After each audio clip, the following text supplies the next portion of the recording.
Hello friend, you to my channel Sona SMT self study में आपका स्वागत है।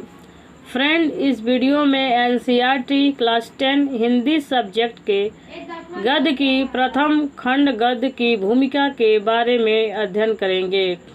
तो friend, my YouTube channel Sona SMT self study को लाइक एंड सब्सक्राइब करना ना भूलें। फ्रेंड, प्रथम खंड गद्य की भूमिका, इसके बारे में हम जानेंगे। मनुष्य को अभिव्यक्ति क्षमता जन्म से प्राप्त होती है।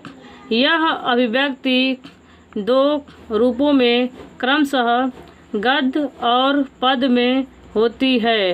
इस अभिव्यक्ति को साहित्य की संज्ञा प्रदान की गई है।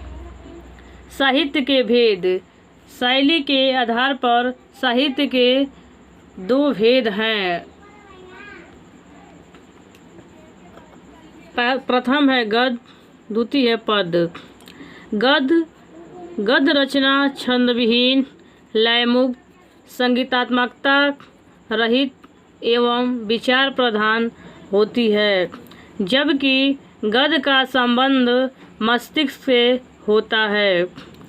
पद उक्त गुणों से युक्त भावात्मक रचना होती है, जबकि पद का संबंध हृदय से होता है। गद्य साहित्य की कुछ विधाएं हैं। गद्य साहित्य की कुछ विधाएं निम्न हैं। कहानी, नाटक, संस्मरण और ललित निबंध भावना प्रधान होते हुए भी गद्य की श्रेणी में आते हैं। गद्य में विचार, चिंतन, मनन की प्रधानता होती है। गद्य का महत्व, गद्य का क्या महत्व है देखते हैं। गद्यम कविनामम निक्सम वदन्ति। आचार्य गद्य कवियों की कसौटी है। इससे स्पष्ट है कि गद्य अपेक्षाकृत अधिक महत्वपूर्ण है। यह व्याकरण के नियमों से आबद्ध होता है। इसके अभाव में पढ़ना लिखना सब त्रुटिपूर्ण होता है, जो निम्न होता है। गद्य छंद मुक्त रचना होती है। इसमें लय, सुर, गति आदि का अभाव होता है। ये प्रथम त्रुटि प्रथम था। द्वितीय है, गद्य में चिंतन, मनन एवं विचारों का प्राधान्य होता है। इसमें हृदय पक्ष का गौड़ होता है।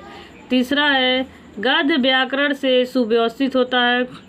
चौथा है, गद्य में शब्दों का सामान्य अर्थ ग्रहण किया जाता है।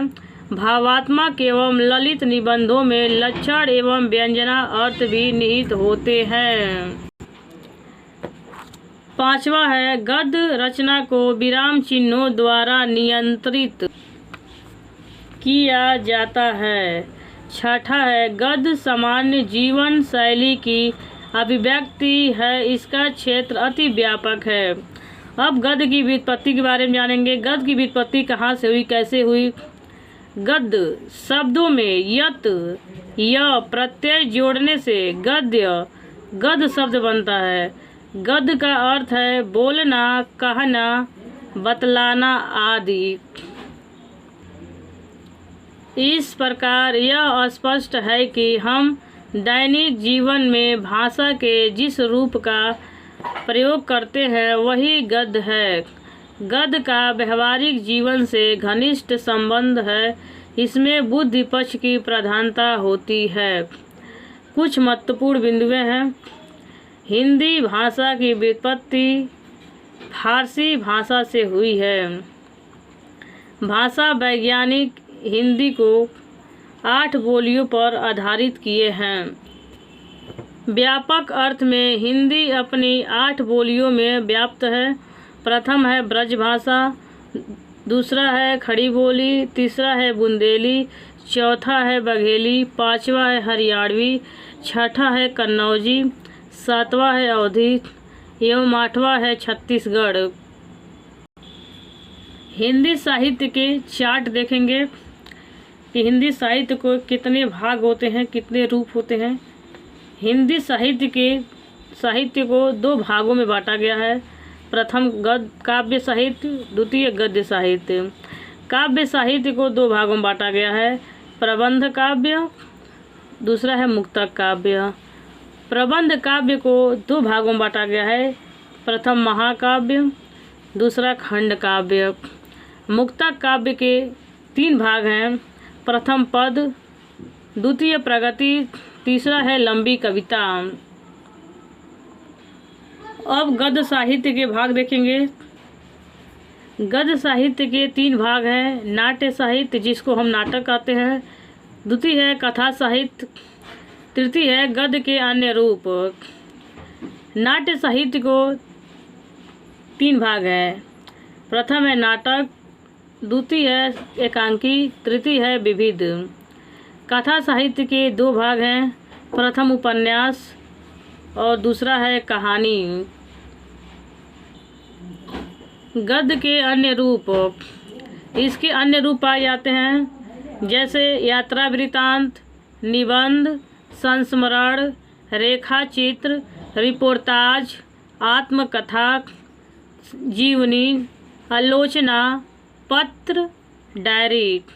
तो फ्रेंड, अगर हमारा वीडियो आपको पसंद आया हो तो हमारे चैनल को लाइक सब्सक्राइब करना न भूलें। धन्यवाद।